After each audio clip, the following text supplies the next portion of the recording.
ఒక ఇంపార్టెంట్ విషయం చెప్తా అందరికి. బ్యాంకులకు వరుసగా 4 రోజులైతే హాలిడేస్ వస్తున్నాయి. ఈ 24థ్ రోజు ఈ మంత్‌ల 4థ్ సాటర్‌డే. సో, ఆ రోజు హాలిడే ఉంటాంది. అలాగే 25థ్ రోజు సండే. ఆ రోజు గూడా హాలిడే. 26థ్ రోజు రిపబ్లిక్ డే. ఆ రోజు గూడా హాలిడే. అలాగే 27థ్ రోజు బ్యాంకులకు కేవలం ఒక వీక్‌ల 5 వర్కింగ్ డేస్ మాత్రమే ఉండాలని బ్యాంక్ ఎంప్లాయీస్ దేశవ్యాప్తంగా అయితే స్ట్రైక్ జేస్తున్నారు. సో, ఆ రోజు గూడా హాలిడే ఉంటది.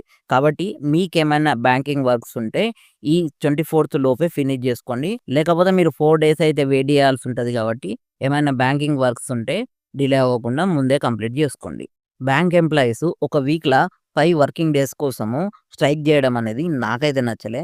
ఎందుకంటే ఒక వీక్‌ల 6 వర్కింగ్ డేస్ ఉంటేనే బ్యాంకింగ్ వర్క్స్ చాలా పెండింగ్ ఉండి కామన్ పీపుల్‌కు చాలా ఇబ్బందయితాంది.